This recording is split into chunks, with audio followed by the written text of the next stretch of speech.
தஞ்சாவூர்ல பாம்பே ஸ்வீட்ஸ்னு ஒரு கடை இருக்கு. எத்தனை பேருக்கு தெரியும்? ரொம்ப ஃபேமஸான கடை இல்ல ஸ்வீட்ஸ் எல்லாம். அவங்க அப்பா தஞ்சாவூர் ரயிலடி கிட்ட கடையை போட்டு சக்சஸ்ஃபுல்லா நடத்திக்கிட்டு இருக்காரு. இவர் தொழிலுக்கு வர ஆரம்பிச்சோன்னே தஞ்சாவூர் பழைய பஸ் ஸ்டாண்ட் கிட்ட பிறகு பாருங்க ஒரு கடை, அந்த கடையை ஒரு சின்னதா ஆரம்பிக்கிறார். தீபாவளி அப்ப திருவிழா மாதிரி கூட்டம் இருக்குமா ஸ்வீட்ஸ் வாங்குறதுக்கு. அவ்வளோ கூட்டத்துக்கு நடுவில் இவங்க வியாபாரம் பண்ணிட்டு இருப்பாங்களாம். அவர் கடை ஆரம்பிச்ச அந்த தீபாவளி அப்ப கூட்டம் அதிகமாகி நைட்டு 8 மணிக்கெல்லாம் ஸ்வீட்ஸ் தீர்ந்து போச்சான். அடுத்த வர அத்தனை பேர்ட்டையும் இல்ல ஸ்வீட்ஸ் இல்ல ஸ்வீட்ஸ் இல்லைன்னு சொல்லி சொல்லி அமைச்சு கடையை மூடினாங்களாம்.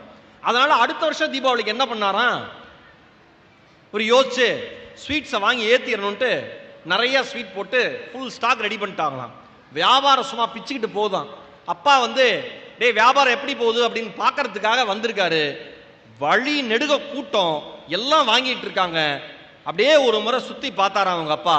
பார்த்துட்டு அவர்கிட்ட சொன்னாராம், நீ என்ன பண்ணு, கடையை மூடிட்டு வீட்டுக்கு வந்துருன்னா 8 மணிக்கு.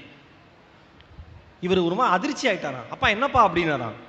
பழைய காலத்திலாம் அப்பாட்ட அதிகமா பேச முடியாது.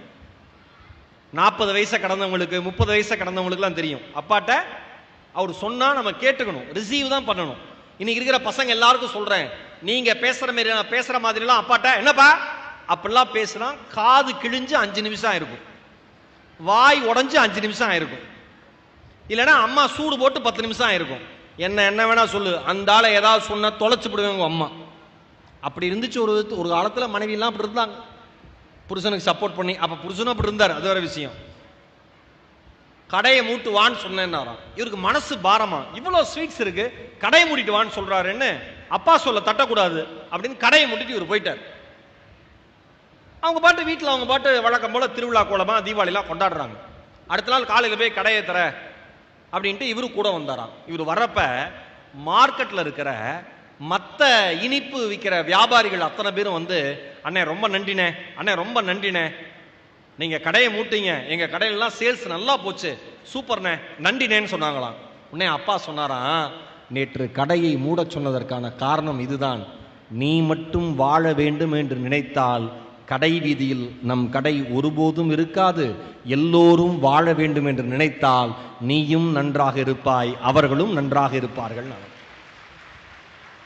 அவர் சொல்றப்பயே கண்கள் அப்படியே தண்ணீர் தேங்கி நிக்குது அப்பாவை பத்தி. அவர் சொல்றாரு, சார் நான் அப்பாவை பத்தி பேசினா பிரேக் போடாத பைக் மாதிரி சார் போயிட்டே இருப்பேன், நிறுத்த முடியாது சாருங்கிறார். எப்படி ஒரு அன்பு பாருங்களேன். நாம மட்டும் நல்லா இருந்தா போதும். இன்னைக்கு எல்லாம் அப்படித்தானே இருக்கும். நாம மட்டும் நல்லா இருந்தா போதும், நாம மட்டும் நல்லா. கூட பிறந்த அண்ணன் தம்பி, கூட பிறந்த அக்கா தங்கச்சி நகை வாங்கினா வீடு வாங்கினா சொல்ல மாட்டாங்க. ஒரு அக்கா சொல்லுது, சொல்லி பாரு,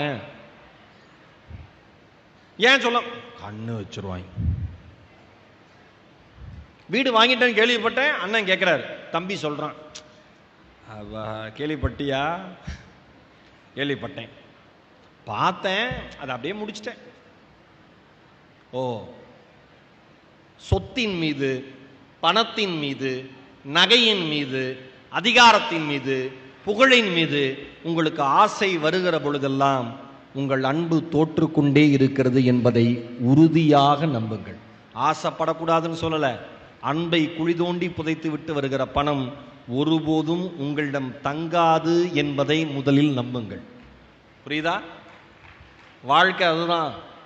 எதை விதைக்கிறீர்களோ அதுதான் கிடைக்கும். நான் எல்லா மேடையிலையும் சொல்லுவேன், நீங்க நினைச்சது முளைக்காது, நீங்க நினைச்சது முளைக்காது, நீங்கள் விதைத்தது மட்டும்தான் முளைக்கும் என்பதில் உறுதியாக இருங்கள். நல்லதை விதைங்க, நல்லதை எடுத்துக்கோங்க. வாழ்க்கை அவ்வளவுதானே சார். ஒண்ணு இல்ல சார், கொல்லிமலை பக்கத்துல ஒரு அரசு உயர்நிலை பள்ளி, நத்துக்குழிப்பட்டின்னு ஒரு கிராமம். அங்க இருக்கிற அரசு உயர்நிலை பள்ளியில படிக்கிற குழந்தைங்க ஒரு 4-5 குழந்தைங்க, கேர்ள்ஸ், பெண்கள், பெண் குழந்தைங்க ஒன்னா சேர்ந்து அன்னாச்சி பழத்தை அறுவடை செய்கிற கருவியை கண்டுபிடிச்சாங்க. அதற்கு தமிழ்நாடு அரசின் சார்பாக 1 லட்சம் ரூபாய் முதல் பரிசு கிடைச்சது. ஓகேவா? அந்த புள்ள சத்தியான ஒரு புள்ள, அதான் டீம் லீடர். அந்த புள்ள பேட்டி கொடுக்குது, அசந்து போனேன் பார்த்துட்டு. மினிஸ்டர் கேட்கிறாரு, ஏன்பா அந்த எப்படிப்பா கண்டுபிடிச்ச? அது சொல்லுது, சார் நாங்கள் கொல்லிமலை ஹில்ஸ் ஏரியாவில் இருக்கோம், அண்ணாச்சி பழம் அறிவிடை பண்றப்ப விஷப்பூச்சி கடிச்சிரும், பாம்பு கடிச்சிரும், எல்லாருக்கும் சிரமமா இருக்கும். அதனால இந்த கருவியை கண்டுபிடிச்சோம்.